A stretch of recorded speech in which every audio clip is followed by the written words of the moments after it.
Why are people hating on Dakota Johnson?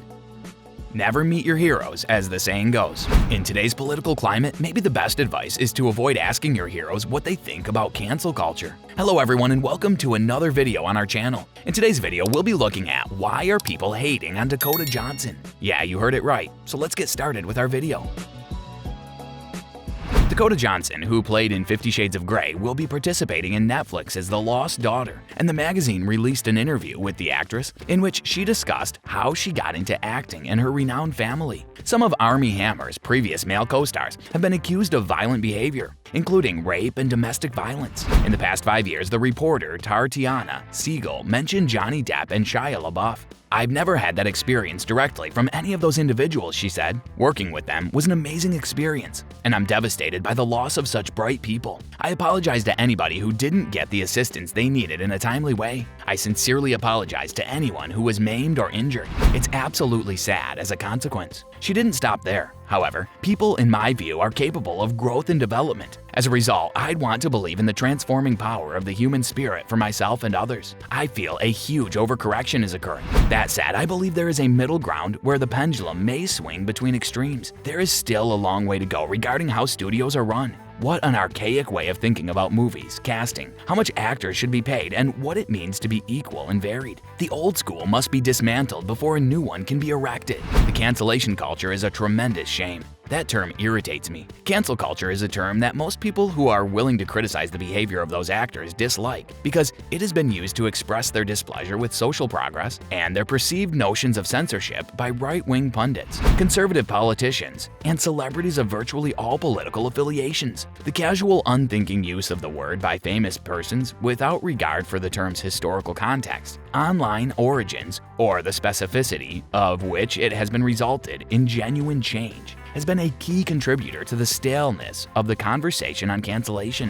Cancel culture has been used by right-wing pundits, conservative politicians, and celebrities of all sorts to lament social progress and their perceived conceptions of censorship. And most people who are willing to speak out against it do so because they loathe the term themselves. Johnson's remarks on the loss of great artists are particularly ironic, considering her well-known reputation on progressive Twitter due to a famous discussion with Ellen DeGeneres in which she confronts the comedian/talk show host for not attending her birthday party on her show in 2019. Because of the actress's deadpan phrase of "Actually, that's not true, Ellen," memes and social media shorthand for calling people out on their falsehoods have taken off. On the same weekend as Johnson's party, Twitter sleuths discovered DeGeneres at a Dallas Cowboys game where she was chastised for mingling with former President George W. Bush. People who turn celebrities for the bare-bones political message may have been taken aback by this revelation, as well as later charges that DeGeneres' daytime talk show fostered a poisonous work atmosphere. Johnson's low-key jab at the media mogul, once again through a birthday party invitation, had an oddly radical undertone.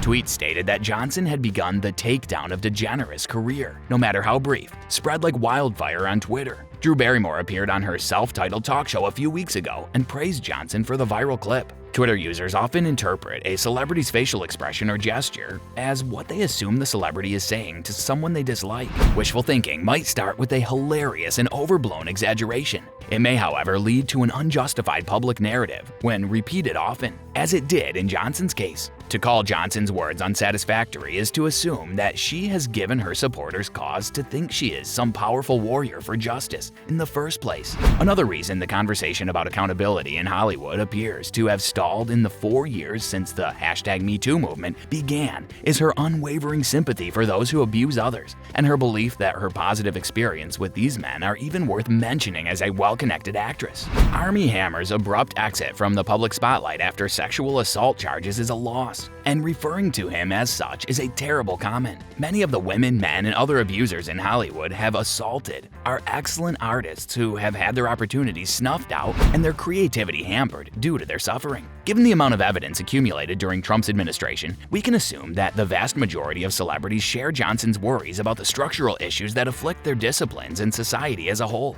Even if everyone is okay with broad, non-threatening notions like equality, no one wants to pay the cost of getting there. Well, that's all for today's video. Tell us in the comment section how this one was. I hope that you found this video interesting. If you want to see more videos like this, please consider subscribing for more. And don't forget to provide us with your valuable feedback. We'll see you in the following video with some more notable celebrities, facts, and stories. And until then, stay tuned.